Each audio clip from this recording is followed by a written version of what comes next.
Espiritismo desvenda os grandes enigmas da vida. De onde venho? Para onde vou? O que acontece após a morte?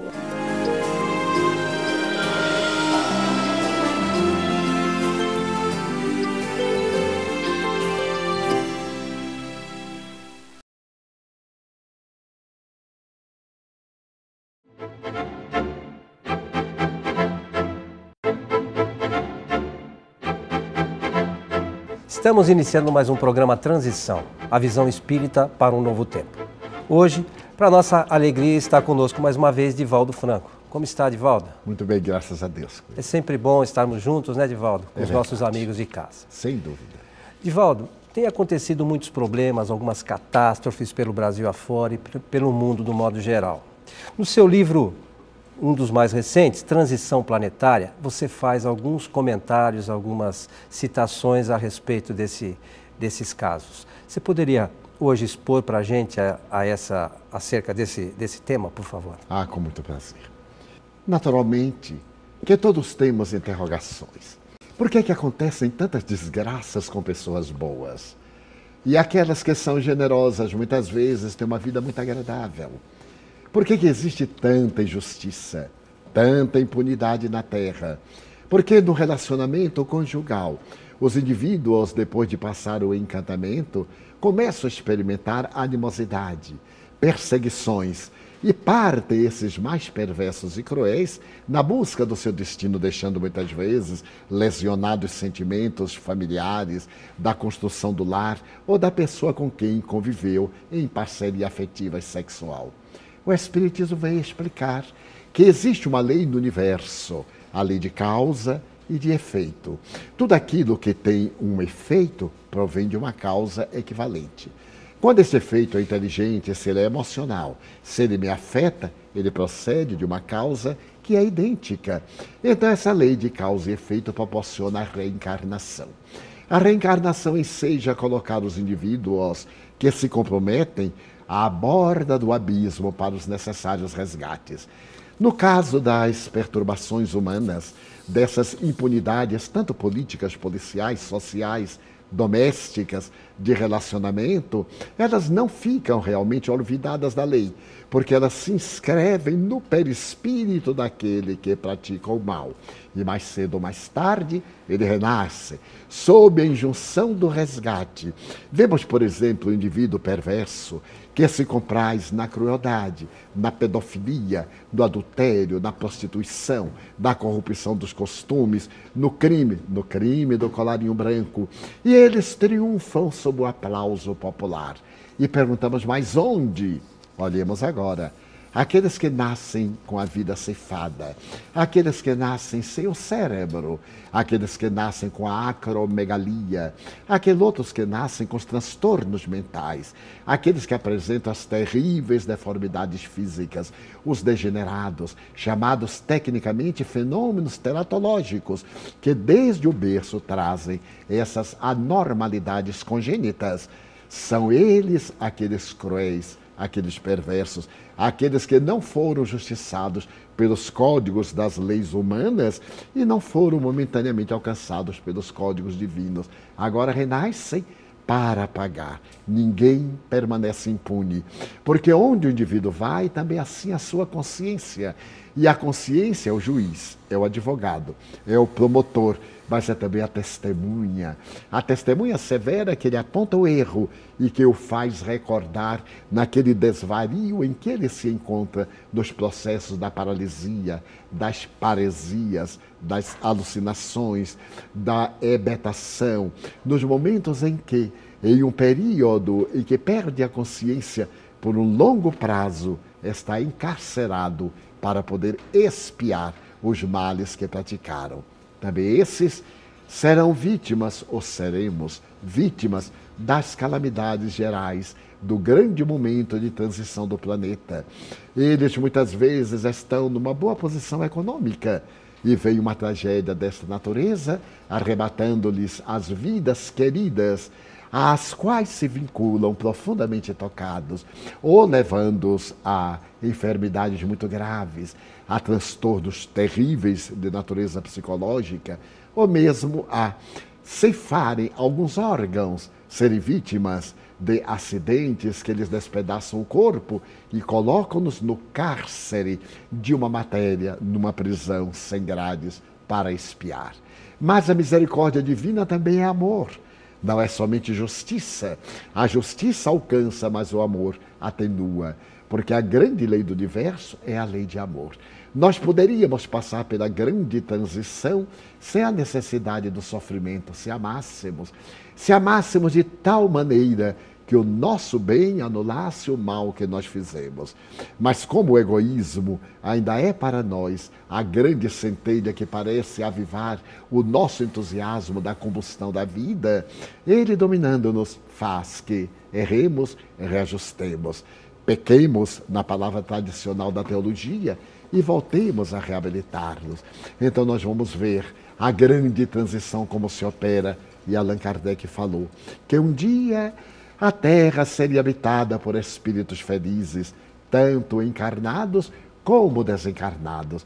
E nessa grande transição que se vem operando desde os anos de 1970, quando o sistema solar, segundo Hartley, o grande astrônomo, e outros, estaria adentrando-se na faixa imensa de fotos que envolve a grande estrela de terceira grandeza, que é Alcione, para criar em todo o sistema uma outra psicosfera, e que por volta do ano de 1988-90, a Terra entrava por sua vez nessa camada de fotos, onde ficará por quase 2000 anos.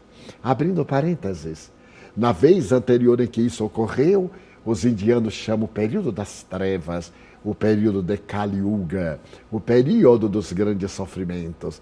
Naturalmente, o sistema saiu e, ao realizar o seu grande périplo de 26.000 anos em órbita elíptica, novamente entra na camada de fótons, e então que se dá a transmigração de espíritos de uma outra dimensão, no caso, Alcione, uma das 7 Pleiades, essas estrelas da constelação do Touro, que eram visíveis da Terra desde a Grécia Antiga. Se nós nos recordarmos da mitologia, vamos ver, por exemplo, como era considerada essa estrela dentro do conceito mitológico dos gregos. Pois agora, acercando-se o nosso planeta de entrar neste imenso oceano de fótons azuis, cuja luminosidade não produz calor, segundo os astrônomos, naturalmente haverá a grande migração de espíritos nobres de Alcione para o planeta terrestre. Mas, ao mesmo tempo, os maus, esses que se integram às falanges do mal, da crueldade, os fabricantes de armas inteligentes, de armas de destruição total, não apenas da vida humana, mas também da vida animal, da vida vegetal. Os comerciantes de vidas que se comprazem em seduzir crianças e jovens para o comércio da prostituição. Os responsáveis avarentos pela fome. Lendo as estatísticas da FAO, Organização Mundial de Alimentos, que tem sede na Itália, sabemos que 800 milhões de pessoas devem morrer à fome nos próximos 10 anos. E a Terra produz alimentos para todos sustentar-nos. A emissão de gases da China, dos Estados Unidos e de outros países de primeiro mundo que se recusam a diminuir essa emissão para poder equilibrar a sua produção tecnológica, esmagando outras nações reduzidas à miséria, esses governantes, os quais respeitamos a todos, embora não concordemos com o grande número deles, eles serão exilados do planeta. Aquelas feras chamadas as bestas de Belsen, as bestas dos campos de concentração, que ceifaram 6 milhões de vidas inermes, não mais reencarnarão na Terra. Não haverá aqui possibilidade psíquica. Irão para mundos inferiores conforme a proposta mitológica da Bíblia, em que Lúcifer, rebelando-se contra Deus, foi expulso do paraíso ao Hades, ao inferno, uma região de sofrimentos internos. Esse Hades está dentro de nós, são sentimentos impuros. Então, aqueles que permanecerem nessa faixa sairão da terra, enquanto que os nobres espíritos do período de Péricles, no século V, aqueles filósofos, aqueles pais das ciências empíricas, retornarão. Os grandes pensadores do período pré-cristão, aqueles grandes idealistas da escola neoplatônica de Alexandria, os grandes renascentistas, os cientistas a partir do século XVI, XVII, os técnicos na área da ciência profunda, da nanotecnologia, do holograma, da astrofísica, eles reencarnarão para poder promover o planeta da Terra ao lado desses espíritos nobres que Manuel Filomeno de Miranda, no seu livro Transição Planetária, afirma vir de Alcione. Mas não foi de Alcione que importa, de outro lugar virão esses números tutelares para poder travar a grande batalha do Armagedon. Não lá no Vale de Josafá, mas em nossas ruas, na violência urbana, que é a segunda causa mortes no Brasil, a violência urbana, para poder evitar a violência contra a mulher, a violência contra a criança, a violência contra o idoso, o enfermo, o afrodescendente. Nós, que mantemos tantos preconceitos, deveremos deixar esta carga do colonialismo, da nossa inferioridade, para que esses espíritos nobres desenhem uma era de fraternidade, de bem-estar em nosso planeta, ensejando-nos o mundo de regeneração. Então, o espírito Manuel Filomeno de Miranda, dentro dos postulados absolutamente kardecianos, especialmente em A Gênese, quando o codificador fala da geração nova, desses espíritos não comprometidos com o planeta, que irão naturalmente criar um novo Éden, um novo paraíso, a Jerusalém libertada. Tudo isso são símbolos das tradições do Velho e do Novo Testamento. O Espiritismo, marchando ao lado do progresso, avançará com a ciência, como disse Allan Kardec. Do dia em que a ciência provar que os espíritas estamos equivocados em um ponto, abandonemos este ponto e sigamos a ciência. Essa doutrina notável, que hoje se espelha na física quântica, na biologia molecular, para poder estudar o perispírito e para podermos na física, na astrofísica, acompanharmos a evolução planetária, essa doutrina nos diz que estamos no amanhecer de uma nova era. Essa transição planetária, e o nosso é um programa de transição, porque tudo é relativo no planeta terrestre. Ela se vem dando e ocorrerá mais acelerada. Então, provavelmente, teremos mais sofrimentos, especialmente aqueles que nos não prepararmos para uma convicção religiosa estruturada na palavra de Jesus, rica da certeza da imortalidade.